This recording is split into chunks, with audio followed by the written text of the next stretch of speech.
This is a tutorial on using a common Dremel tool for performing chip-offs by the removal of the printed circuit board instead of using heat. I've been doing this with all my chip-offs except for maybe some old NAND chips that I still use the hot plate for about right around 9 months now, and I've had very good success with doing it this way. The advantages I like about this so that I can see exactly how much material is coming off and from where.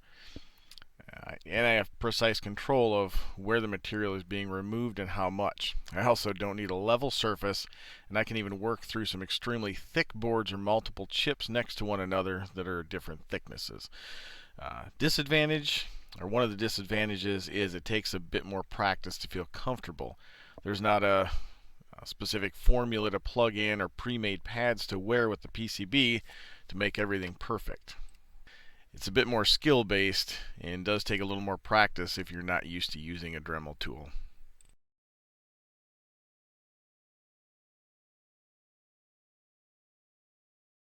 First thing you'll need is a Dremel tool and extension. Make sure it's a variable speed Dremel tool. It doesn't have to be real precise speeds, and it doesn't have to be very powerful. I use a Dremel 3000 and it works just fine. You'll likely want to hang it to make sure it stays out of the way and works properly as you use it.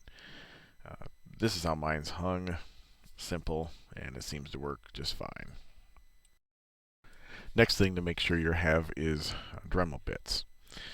First kind of bit you want is just a 3.5 inch cutting blade.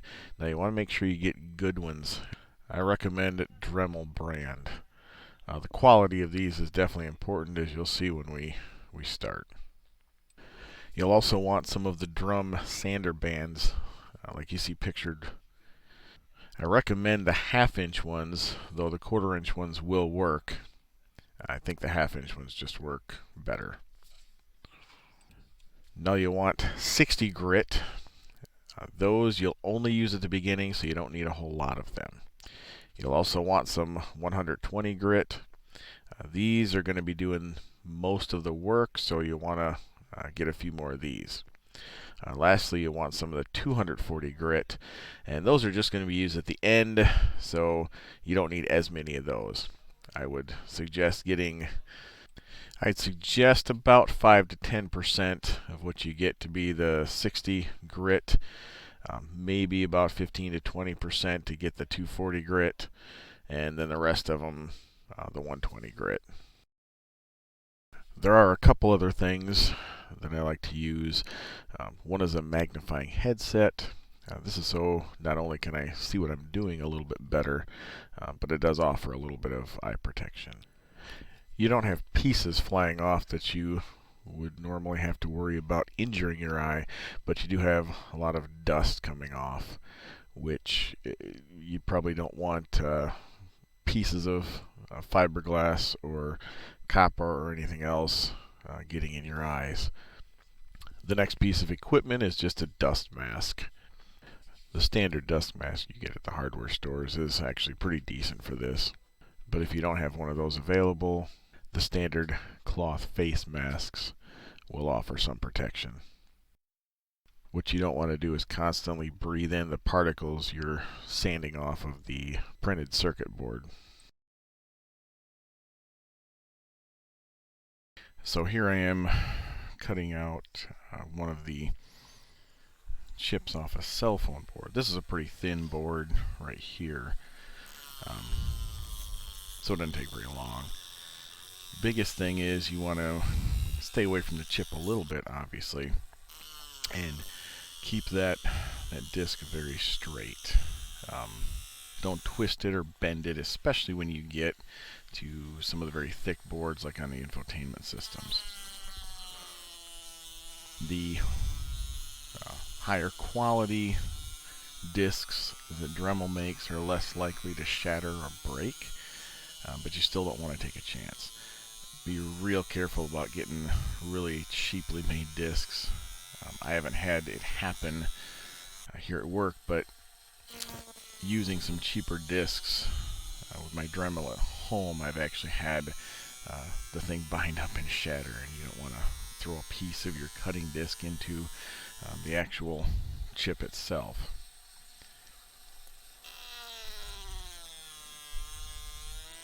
You can see I'm just going back and forth, just a little bit of pressure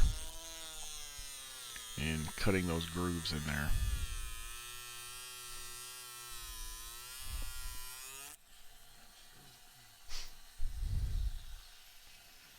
You'll notice I've got the foam underneath it, which definitely makes it a little bit nicer if you do go through. You don't have to worry about cutting your table or anything.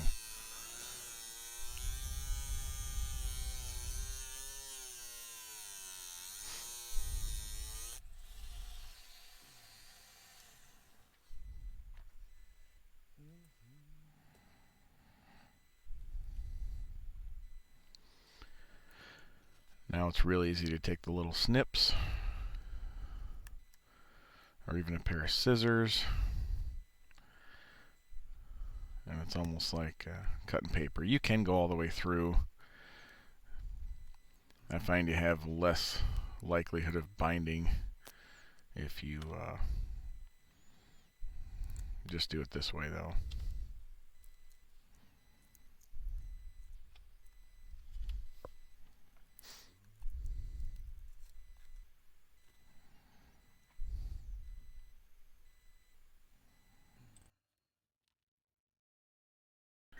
You'll want to leave a little bit of board on one side of the chip. This will be the part that's the furthest away from you if you're right-handed. If you're left-handed, you're probably going to want to use that as the part that's closest to you. This has to do with the rotation of the Dremel bit, and you want to make sure that it's not going to catch that edge whenever it starts to get really thin. If that does happen, it can actually rip the remaining part off your chip and damage it. Here we have the chip ready to go.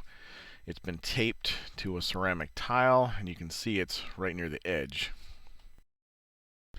If the chip you see in front of you looks different than the one that was cut out of the board previously, that's because it is. This chip actually came from an infotainment system board and is thicker than the one from the cell phone. One of the things that I did to this was remove any of the circuits I could from the back that you see. If you have pieces of components on the back that you weren't able to get off either with a solder iron or a pair of snips, then that's where the 60 grit sanding drum comes in. You can use that to take some of those other components off, or heavy solder that's on the back side. Once you get past the first layer and get those components off, typically if you aren't already using the 120, I would switch to it. The 60 is good for taking those parts off, but it'll take off way too much material way too fast. You'll end up through several layers before you know it. Okay, now we'll actually do part of the actual chip off here. There was very little left on this, so I ended up just going ahead and using the 120. What I'm doing now is a little adjustment. I noticed it was bouncing. If it is bouncing, sometimes you have to adjust that little drum on the rubber wheel.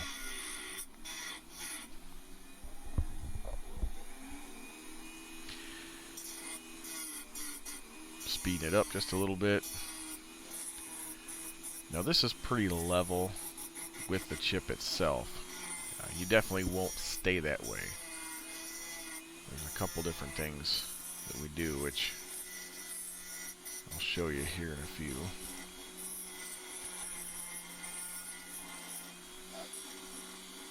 And you pretty much go back and forth between having it level and using the edge of it. You'll see that's a level. And then I'm using the edge just a little bit. There's the edge.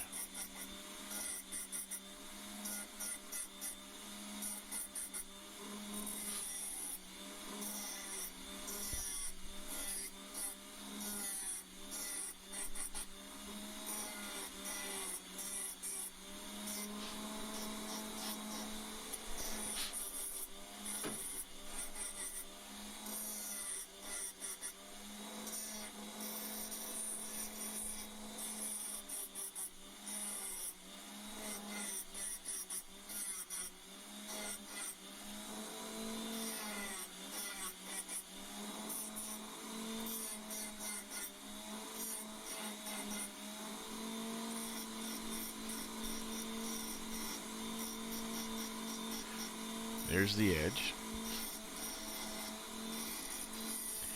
And little by little, each of those layers is coming off. What you don't want to do is get through a bunch of layers on one part and not on the rest of it. I'm basically just leaving multiple layers toward the back, or the longer end that I originally left, and taking everything off layer by layer. So I want to make sure I get through all of the copper layer there first, and then I go back, and then I can take the fiberglass layer off, then the copper layer, etc. One of the problems you can run into that can make it a little more difficult is if you get a board that, say, only has a couple of copper layers and the rest of it is just a really, really thick, whether it's fiberglass or whatever it is. It just makes it a little more difficult to see exactly where you're at.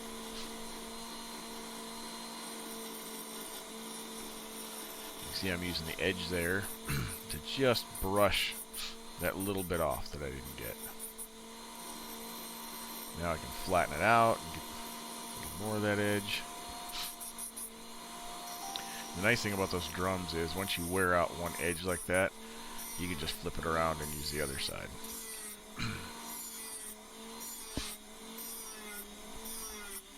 There it's flat. Taking more of that, fiberglass off. Yep, we're starting to see the next copper layer.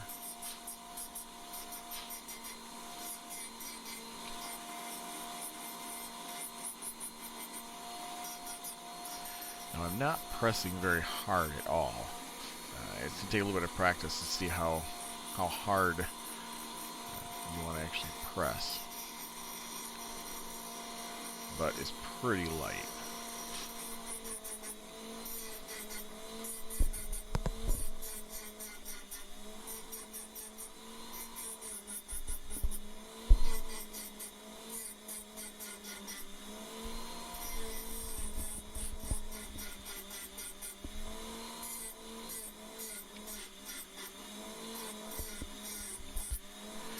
Now we've got this next layer pretty cleaned off.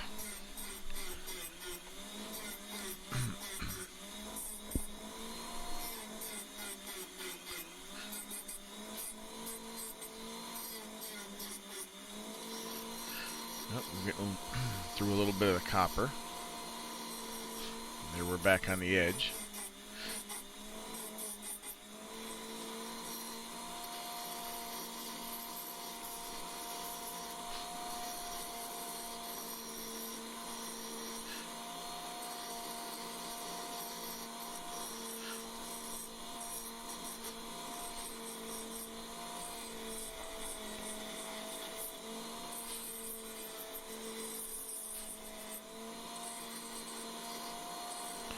I got a real thick area that's all thick.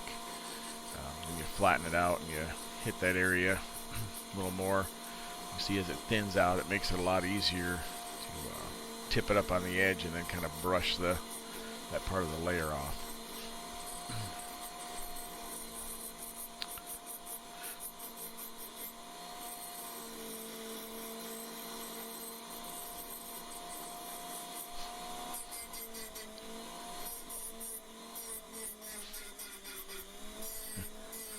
Here we are with the next fiberglass layer.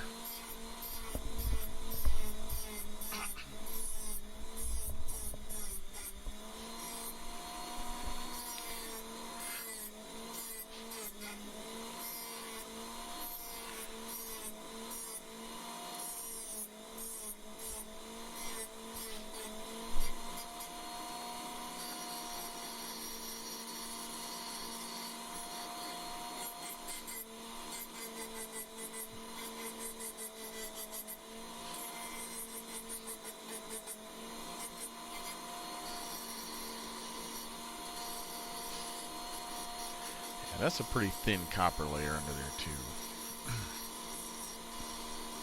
See, I'm already through a little bit of the copper, and but I still have a little bit of the the board that was above that copper layer. So, got to make sure to try and even it out as I go through that copper layer there.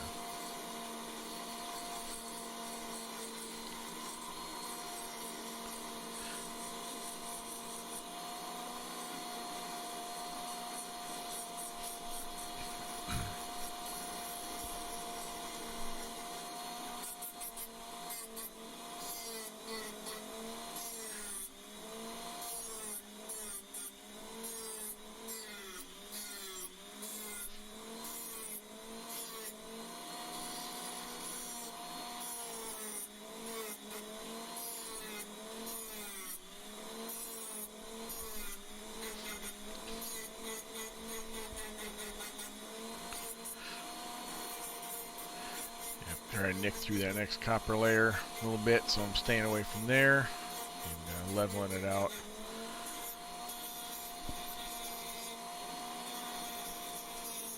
Trying to get a little more of that board off before I hit the next copper layer.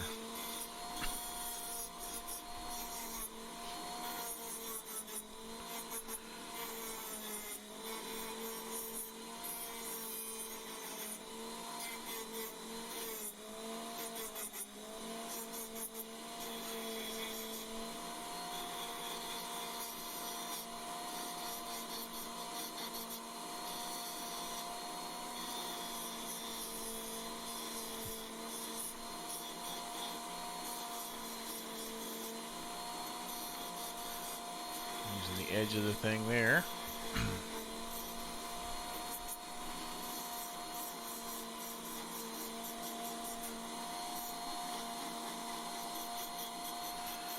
If you're going to go through two layers, they're a little bit harder press.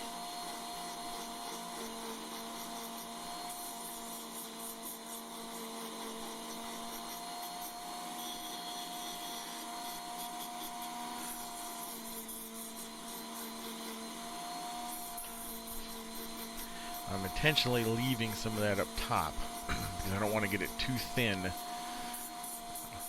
especially with the rotation of that wheel. If I get it real thin and happen to go just a little bit toward the back, it can catch that real easy and rip it up.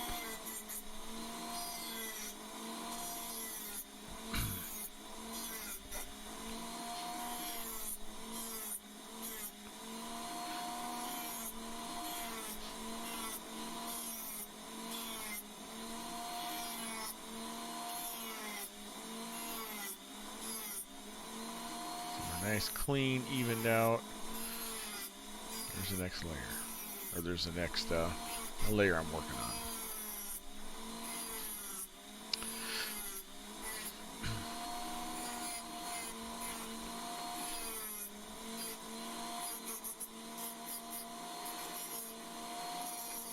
Yep, you see I'm starting to get through there. It's getting a lot thinner. I'm getting to the thin copper layer. The edge, I'm trying to even it out so I don't go too much into that other copper. As you can see, I'm already going through it.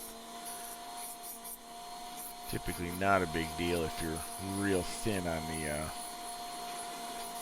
actual fiberglass and rosin there.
Here.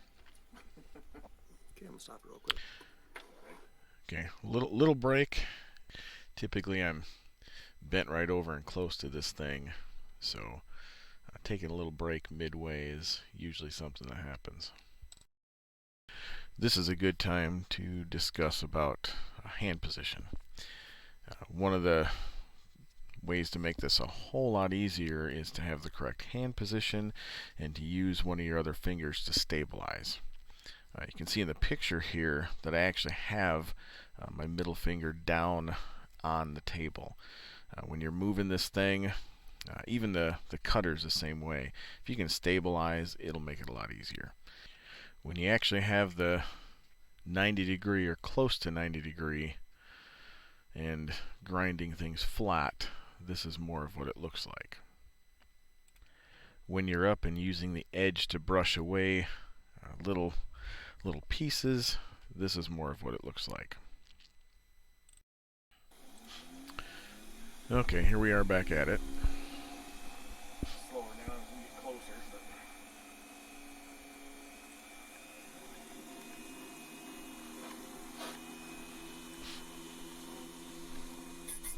This is still with the 120 grit.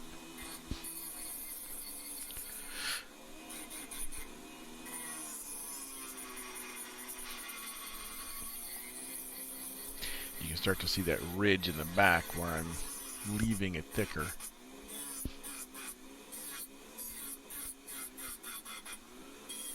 Usually you're pretty good as far as not hitting that, even if you thin it out. Just kind of a safety precaution.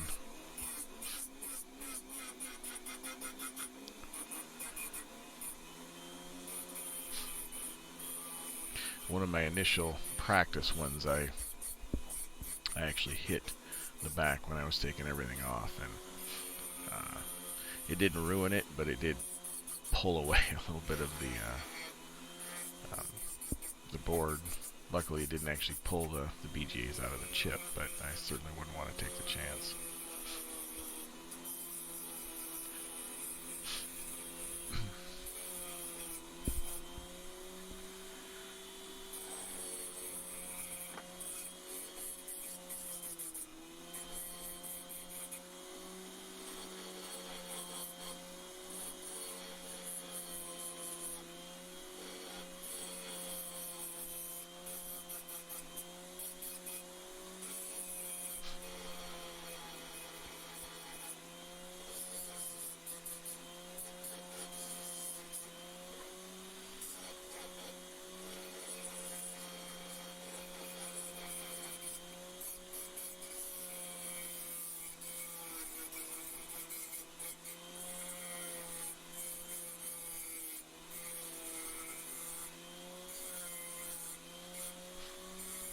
I'm taking a little more off the back because I don't want to get it or let it get too close creeping up to the chip. I certainly wouldn't want it to be covering the BGAs or something else that we got to get loose.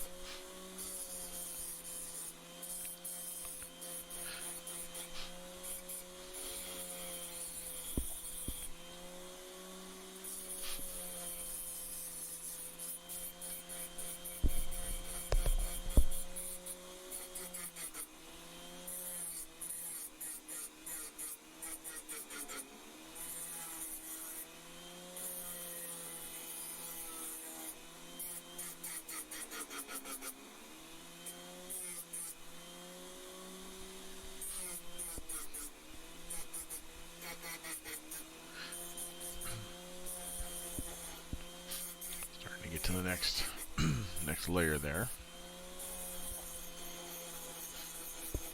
and we're up on the edge again a little bit.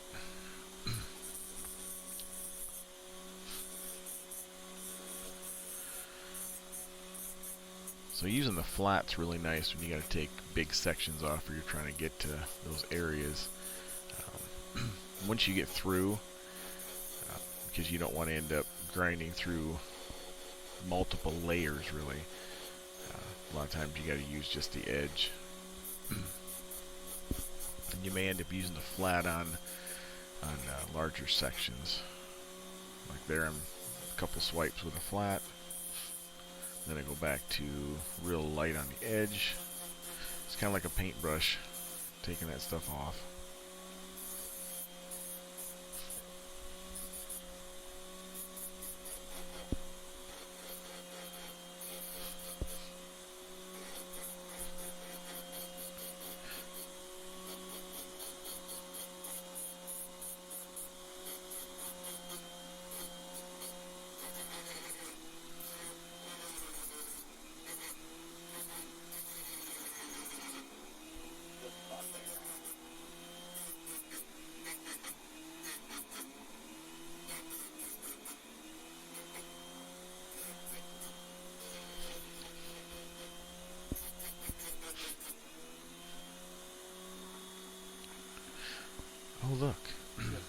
like a little bit of BGA.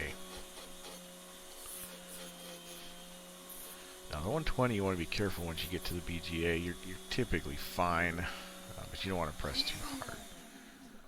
We're going to stop for just a sec here.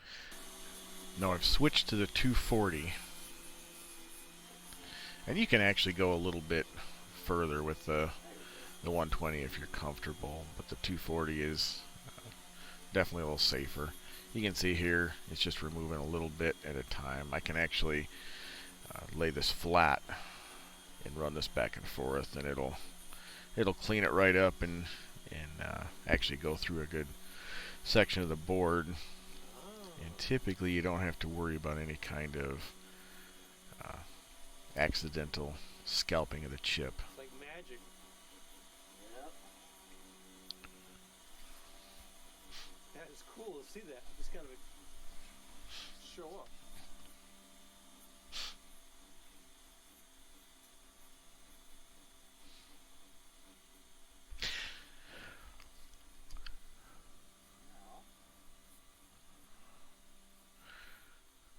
I like to get them all fairly cleaned up so you can see where the actual part of the board is all loose.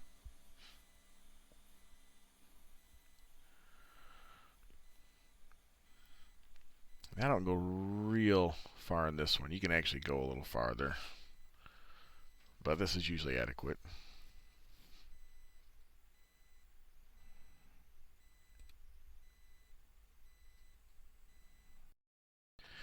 And here we have the removal. I've used some flux, rosin, whatever, on the BGAs there. Generally, I'll use the cheap stuff on that. And just a little bit of that lets you remove all the stuff there. And then I use kind of a thicker solder tip to remove the rest of that.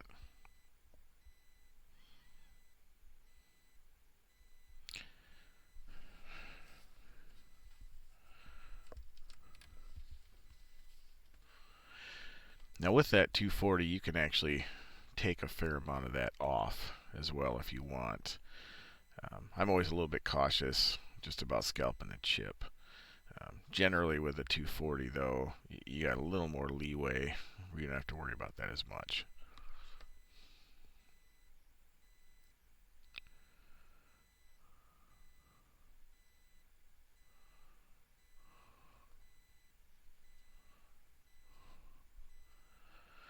A little bit of rubbing alcohol.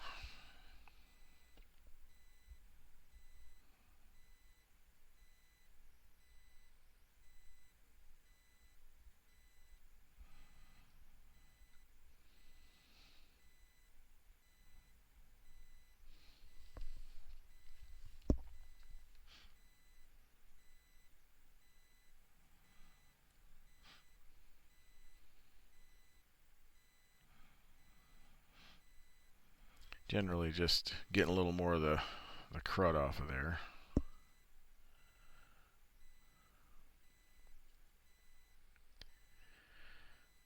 One of the things that works pretty well to clean some of that up too and smooth is actually a diamond knife sharpener.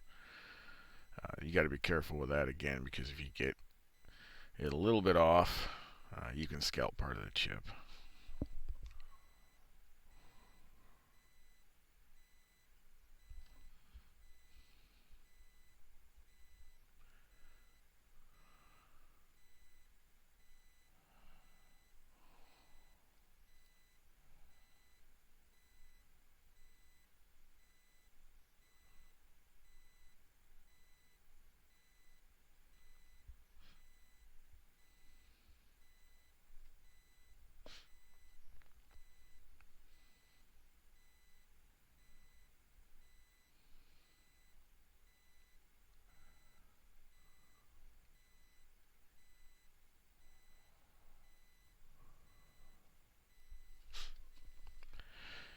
Here, I'll put the better stuff on there, flux oil.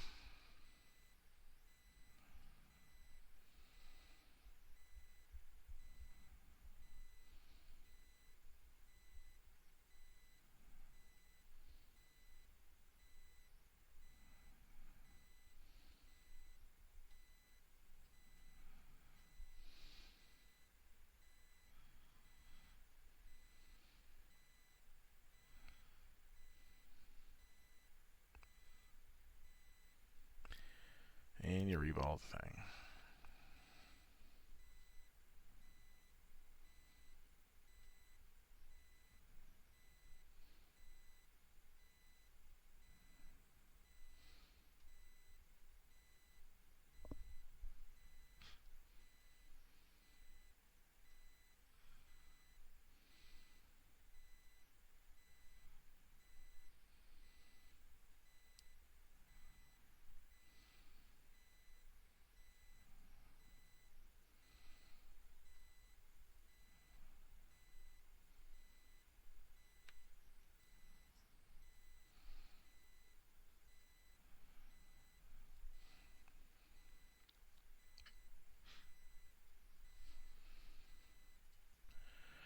And obviously now it's just clean up.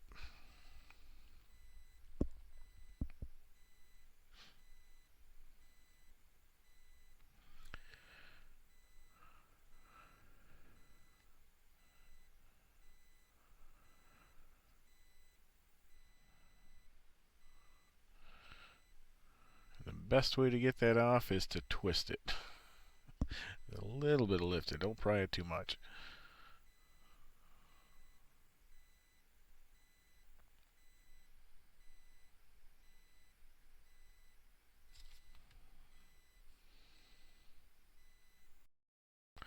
And that's it. It's actually not nearly as bad as what it looks in the video. Once you get used to actually doing the motions, it's pretty easy.